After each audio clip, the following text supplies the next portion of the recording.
Hi, it's Jasio here, and today I'm going to show you how you can make something fireproof.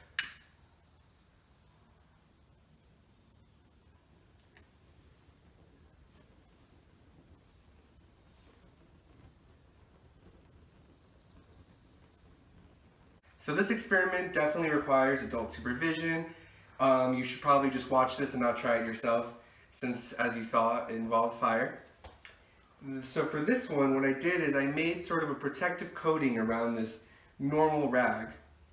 What I did is I had a solution in this bowl here that is about like 7 parts isopropyl alcohol or rubbing alcohol and 1 part water.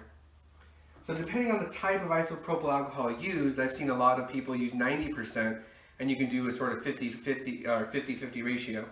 But mine's a little weaker, so I decided to use a higher ratio of alcohol to water.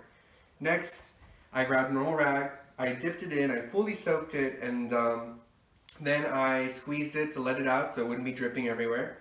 And then I lit it on fire. And of course I was holding it with tongs to not burn myself.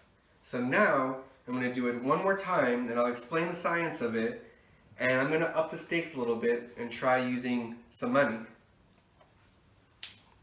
So I'm going to do what I did last time. I'm going to grab my dollar, going to dip it in my alcohol water solution.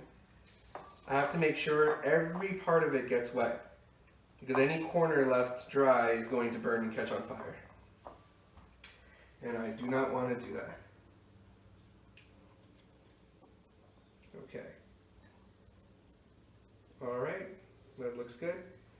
And now I'm going to light it.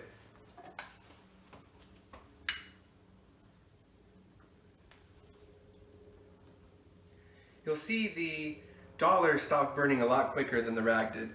And so you can also use paper too if you don't want to use a dollar. So what's happening here is the isopropyl alcohol is a highly flammable liquid. That burned off first. Then the water that was absorbed into the dollar captured, or all the heat that went from the fire went into the water. The water absorbed that heat. So the temperature of the dollar itself didn't actually rise high enough for it to combust and catch on fire itself. So instead, the fire that you saw was the alcohol burning, and then it's not hot anymore because the water inside absorbed that heat and then turned into water vapor and evaporated immediately, leaving our dollar fully intact.